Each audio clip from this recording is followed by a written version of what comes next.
초음속 포탄을 쏘는 전자기창 대포다. 레일건.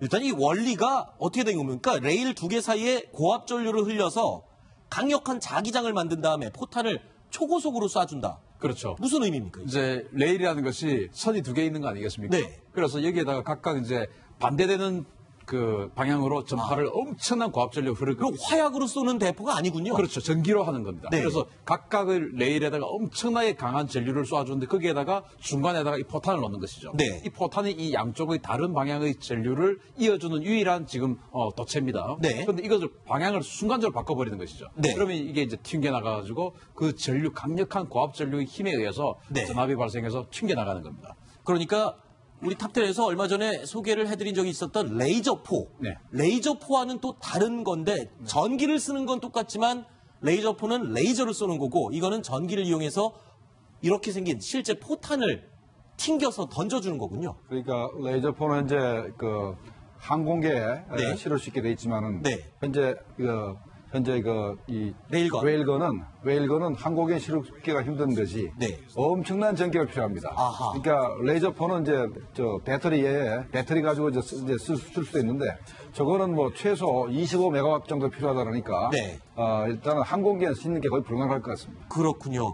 최대 사거리가 지금 350km를 날아간다고 하는데 350km면 이게 웬만한 미사일이 날아가는 탄도미사일이 날아가는 거리잖아요. 근데 이거를 460km 사거리로 개발 중에 있다. 이 개발 중이면 곧 도입이 될 수 있는 그런 정도의 수준인가요? 그래서 미국 입장에서 보면 우리가 잘 알고 있는 제즘 미사일 있지 않습니까? 네네, 제즘 미사일. 제즘 미사일이 370km 날아가니까 그렇죠. 이 포탄 하나가 제즘 미사일 같이 멀리 날아가는 것이고 네. 그래서 지금 이제 이 포탄의 속도가 마 7.5예요. 제즘 미사일은 아음속이거든요. 네. 근데 이건 마 7.5나 되기 때문에 네. 그냥 쏘면 바로 그냥 그 목표물에 떨어진다. 쏘면 이거는 뭐 눈에 보이지도 않고 그렇죠. 눈에 보이는 게 아니라 이미 포탄이 떨어진 다음에 소리가 한참 있다 들리는 그런 수준이거든요. 그 이제 제즘 미사일 같은 경우는 또 이제 물론 위력은 양쪽이 다 다르죠. 제점 미사일이 네. 하나가 엄청나게 더 강하지만 네. 그것은 이제 격추될 가능성이 있지만 그렇죠. 이것은 절대로 격추가 되지 않죠. 요격이 네. 되지 않죠. 그런 어떤 장점을 가지고 있습니다. 그러니까 진짜 레일건을 갖다가 저기 쏴서 레일건으로 항공기를 격추시킬 수가 있고, 네. 그다음에 이제 단거리나 이 중거리 미사일 정도까지는 이제 요격까지 할 수 수 있다는 있군요. 겁니다. 왜냐하면 속도가 7.5 정도로 마 7.5 정도로 빠르기 때문에 네. 뭐 북한의 그러니까 스커드 미사일 정도는 뭐 맞출 수 있다고 합니다. 네. 그런데요, 여기서 더 주목할 부분이 있습니다. 이 레일건, 그 위력에 대해서도 어마어마하지만 이 경제성도 상당하다고 그래요. 이재명 차장. 이 경제성이 어느 정도 되길래 그렇습니까? 레일건 스마트 포탄이 한 발 쏘는데 5천만 원 정도 든다고 해요. 그러면 다른 동급 무기와 비교를 한번 해볼까요? 동급 무기로 만약에 함대지 미사일 쏜다 네. 그러면 무려 20억에서 25억 정도 됩니다. 한 발이. 전술 함대지 미사일을 쏘면 한 발에 20억에서 25억 정도. 같은 위력을 발휘하는데 결국 40분의 1 정도밖에 비용이 안 들어가는 거죠. 네.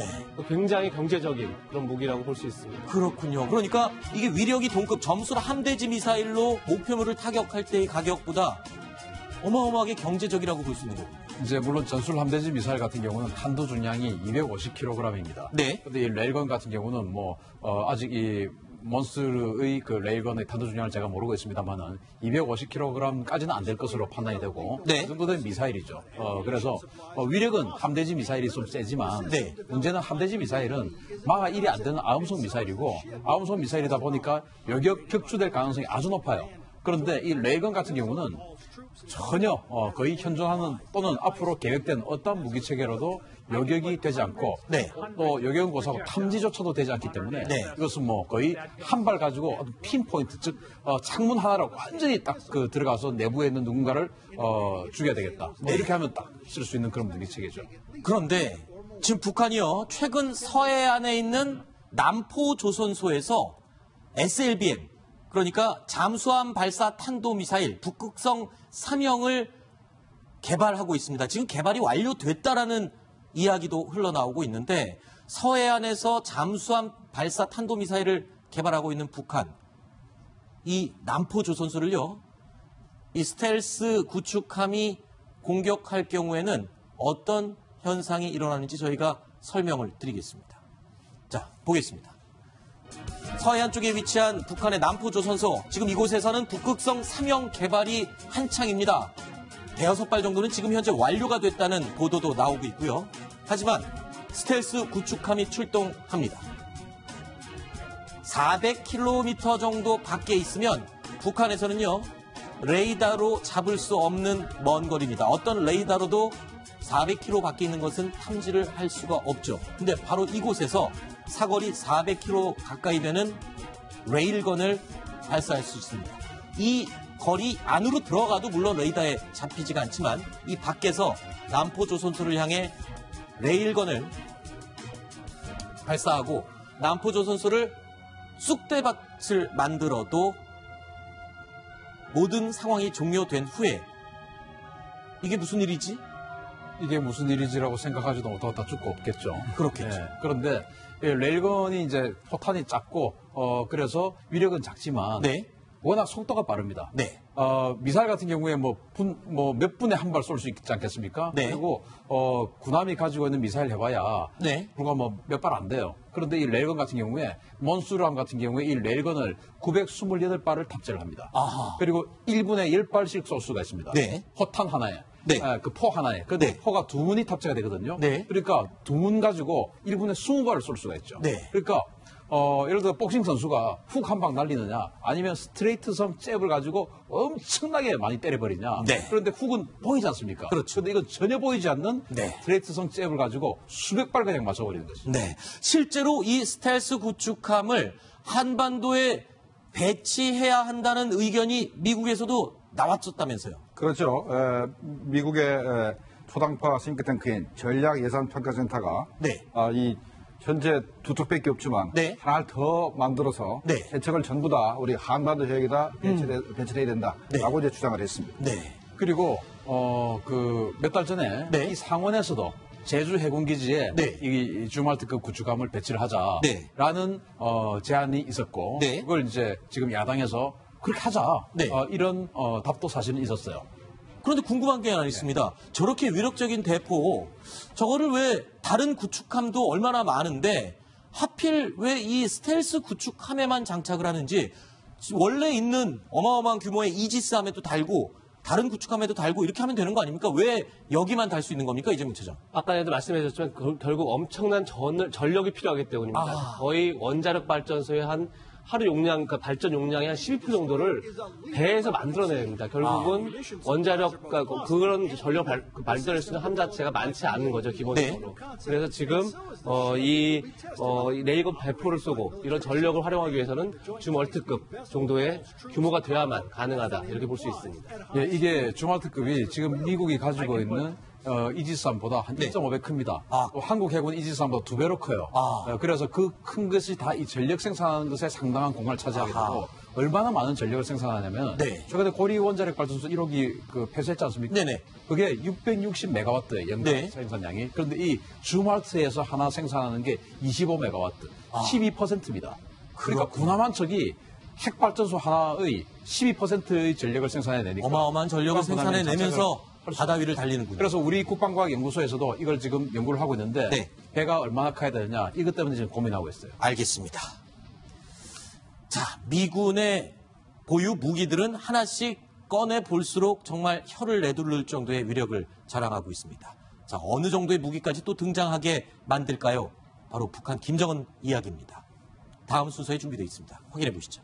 이유정 기자, 이거 무슨 말입니까? 그러니까 대한민국 환경부에서 진짜로 이런 공고를 냈어요? 50마리 5천만 원 줄 테니 10개월 안에 구해갖고 와라? 네, 저런 공고를 실제로 냈습니다. 아, 그래요? 네, 지금 경북 영양군에 우리나라 정부가 그 국립 멸종위기 종보건센터를 건립하려고 합니다. 그래서 멸종위기에 있는 여러 가지 동식물들을 여기서 복원해서 우리나라 한국 고유종의 명맥을 이어가게 하려고 하는데 몇 가지 그 생물에 관련해서 지금 멸종위기와 관련된 생물들이 지정되어 있는 것이 있습니다. 그런데 네. 소똥구리 하면 우리 어렸을 때 교과서에도 나오고 굉장히 찾기 쉬울 것 같지만 지금 화면에 나오고 있는 저게 지금 소똥구리군요. 네, 맞습니다. 수똥을 굴려서 저렇게 그 보관해두고 하는 그 곤충인데 네. 저걸 찾기가 쉽지 않습니다. 네. 국내에서 정말 발견되기 쉽지 않아서 50마리를 가져다 주면 5천만 원을 주겠다. 이런 공고까지 내고 있는 실정입니다. 사실 저 소똥구리 저 어렸을 때만 해도 그냥 교회에만 나가거나 아니면 조금 웬만한 데 가면은 바닥에 기어다니는 거 많이 볼 수 있었거든요. 그렇다면 저 벌레 어떻게 생겼는지 알겠다. 제가 만약에 지금 몽골 가서 저 50마리 그냥 주워 담아갖고 오면은 되는 거 아닌가요? 방송 어떻게 하고 몽골 가시려고 그러세요? 아, 휴가 내고 가야죠. 휴가 내고 5천만 원이 생기는데 솔깃한데요? 황순우 앵커는 안 되죠. 왜요? 왜냐면요, 이게요, 아무나 갈 수 있는 게 아니라고 합니다. 그러니까 예를 들면, 황순우 앵커 지금 아까 그렇게 말씀하셨잖아요. 네. 아, 휴가 내고 가면 되지? 그렇죠. 그러니까 휴가 내고 몽골 여행 갔다가, 뭐, 별도 보고, 뭐, 초원을 말 타고 달리다가, 똥구리네? 하고 네. 잡아가지고 오면 나라에서 돈 주지 않을까? 뭐, 이렇게 생각하실 수도 있는데, 네. 그게 안 된다는 거죠. 왜 안 돼요? 왜냐면요, 이 소똥구리가 외국에서 가져오는 동식물이니까 우리나라 검역도 통과해야 되지만, 우리나라 검역 통과하기 전에 이미 몽골에서 가지고 나올 때도 채집 반출 허가가 있어야 되는 거예요. 네. 그런데 이 채집 반출 허가 받으려면 아무나 가서 가져올 수 있는 게 아니라 네. 애초에 이 낙찰받은 계약자만 채집 반출 허가를 받을 수 있는데 그 낙찰도 아무나 입찰할 수 있는 것이 아니라 전문 무역 수입업자만 가능하다는 거죠. 왜냐하면 네. 금지품 수입 허가 증명서 이런 서류들을 발급받을 수 있는 전문 무역업자들만 입찰 가능하고 네. 그 사람들 중에서 낙찰받은 사람이 몽골에 가서 그것을 가지고 허가받고 나온 다음에 우리나라 다시 검역 통과하고 아유, 굉장히 많은 복잡하네요. 단계를 아유, 왜 이렇게 거쳐야 되지 복잡해요? 않습니까? 그렇기 때문에 황순욱 앵커는 아무리 휴가를 내셔도 몽골에 갈 수가 없습니다. 아니 그러니까 일단 자격이 안 되는군요. 그렇죠. 그러니까 입찰을 할 수 있는 자격이 안 되는 없으니까 거죠. 일반인들은 아무리 쇠똥구리 50마리 잡아와도 환경부가 돈을 안 주는군요. 검역을 통과해야 하고 여러 가지 자격 조건이 있군요. 알겠습니다. 그러니까 아니 환경부 돈 문제가 아니라 아예 몽골에서 가지고 나오지 못해요. 아, 그렇죠. 여행객들은. 알겠습니다. 근데 이 좀 궁금한 게 있습니다. 이 소똥 굴리는 소똥구리가 지금 멸종된 이유가 소똥 때문이다. 이거 무슨 말입니까? 그러니까 소똥 굴리는 소똥구리가 소똥 때문에 멸종됐다. 이거 뭐 어떻게? 그렇죠. 참 재밌는 어떻게 보면 아이러니인데. 네. 예, 어렸을 때만 해도 저도 이제 그 소똥구리가 그 소똥을 굴리는 저 장면을 굉장히 신기하게 이렇게 바라봤던 기억이 나거든요. 저건 운동회 할 때 공 굴리는 모습이랑 굉장히 비슷하다고. 자기보다 막 더 큰 소똥을 그렇죠. 만들어 굴리지 않습니까? 네. 굉장히 정말 신기하고 재밌는 그런 장면인데 이게 보통 한 60년대, 70년대 초 이때까지만 해도 소를 키울 때 그냥 들판에다가 네. 그냥 묶어놓고 그냥 키웠잖아요. 네네네. 그런데 조금 70년대 중반 이렇게 넘어가면서부터 조금 대량 사육을 하기 시작하면서 네. 사료를 소한테 주지 않습니까? 네. 그 사료에는 항생제가 들어있는 거예요. 아, 그 항생제가 들어있는 똥을 소똥을 소똥구리가 먹으니까? 먹으면은 그때부터 이제 죽기 시작한 겁니다. 그렇기 때문에 지금 소똥구리를 복원을 하기 위해서는 지금 항생제를 먹은 소의 소똥 가지고는 복원이 안 되는 거죠. 죽으니까. 그래서 네. 특별히 복원센터에서도 특별히 목장이랑 계약을 해서 그냥 방목한 소 있지 않습니까? 그렇군요. 그 소가 자연 상태의 소똥을 먹어야 살 수 있는데 소똥구리는 그렇습니다. 항생제를 먹은 소똥을 먹어서 지금 멸종이 됐군요. 정말 황당한 아이러니컬한 이유인데 이제 이해가 됐습니다. 저는 오늘 제작진이 질문을 소똥 굴리는 소똥구리가 소똥 때문에 멸종됐다. 이 말이 도대체 무슨 말인가 했었는데 이제 궁금증이 좀 풀리는 것 같습니다. 자, 그런데 환경부에서요. 입찰을 낸 게 소똥구리뿐만이 아닙니다. 꽃사슴에 대한 입찰도 냈습니다.